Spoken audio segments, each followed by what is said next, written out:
Well, the Nicholas Sandmann saga needs no introduction from me. No, I'm not going to recap the whole story. You remember he was a high school kid, goes to a Trump rally in Washington, D.C. with his MAGA hat on, standing there with this group of friends. Some dude with some Indian drums walks up to him. He was just standing there and starts pounding the drums in his face. And, of course, they lionized the Indian dude as some Vietnam veteran, even though the guy did refrigerator repair in Oklahoma or something and went AWOL a whole bunch. He never went to Vietnam. But either that.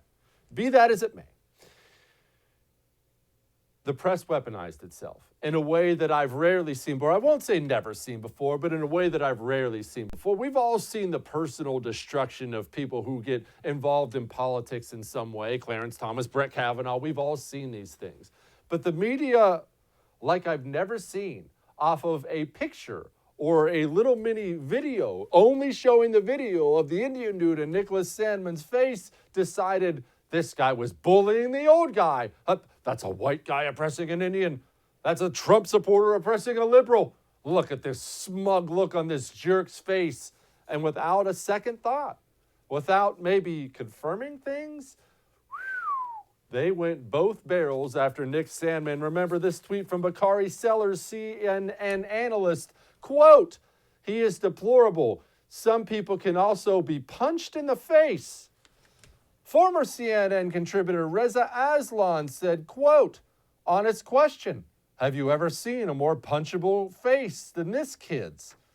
Former CNN contributor Kathy Griffin said, quote, "Name these kids. I want names. Shame them. If you, these blankers, wouldn't dox you in a heartbeat, think again." It went on, and it went on, and it went on. I'm not just pointing at CNN, by the way. Washington Post, there were so many bad actors running to Twitter to get it out there in time. Oh, well, let's blast this kid. Screw him. And it was all fake. And it turned out the kid got death threats. They had to shut down their school for a couple days, destroyed his reputation, and apparently Nick Sandmann is going to get his pound of flesh now, ladies and gentlemen. CNN just settled for an undisclosed amount with Nick Sandmann. He was suing CNN for $250 million. Now, why would CNN settle? All we can do is guess on this. Could it be that maybe CNN didn't want to go through the discovery process? Discovery meaning, hey, turn over all your emails, turn over all your texts. Can you imagine what they were saying to each other as they were having a blast, pouncing on a high school kid with bad information? You remember this tweet from Donald Trump.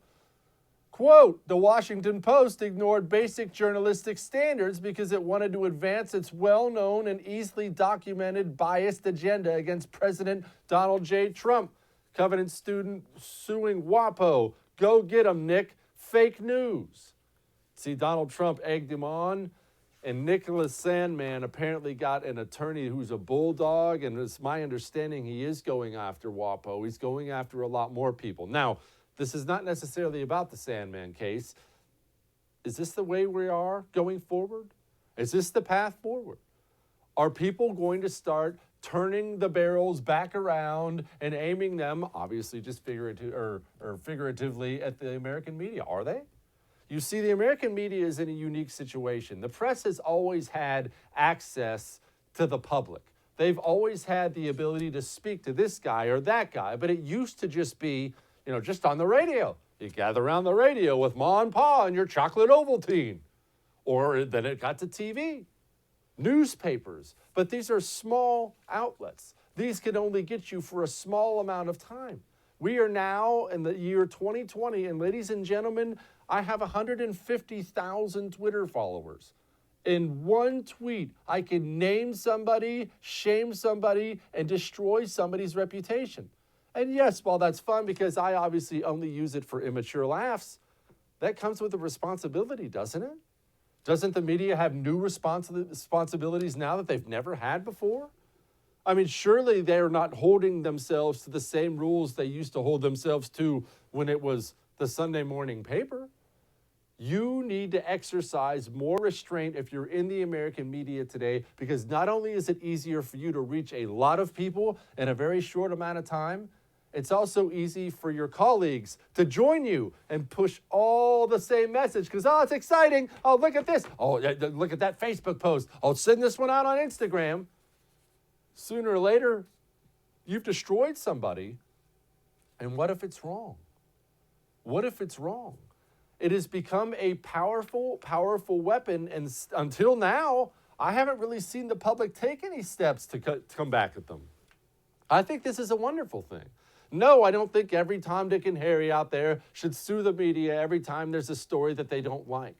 But if the media is going to engage in the politics of personal destruction, not just for politicians, but regular everyday citizens, then you get what you get. Don't throw a fit. Start writing big, big checks out there, and maybe they'll see things just a little bit differently. You know that new Richard Jewell movie that came out? Clint Eastwood just put out that new Richard Jewell movie. Don't you think maybe they would have liked the option to get a little bit more than they ended up getting out of that whole thing? You see, they took a hero and they wrecked his life. And almost nobody in the world was held accountable for it. And Richard Jewell, he died, and he died without getting an ounce of justice, and that's not right. If you were the American media, it is time to wake up and realize that you have a new level of responsibility that you have never had before. It's time to be smarter. It's time to be less of a liberal activist. It's time to be more mature, and I know that's coming from me as actually saying something, but it is. It's time to grow up and realize that you don't have to say anything.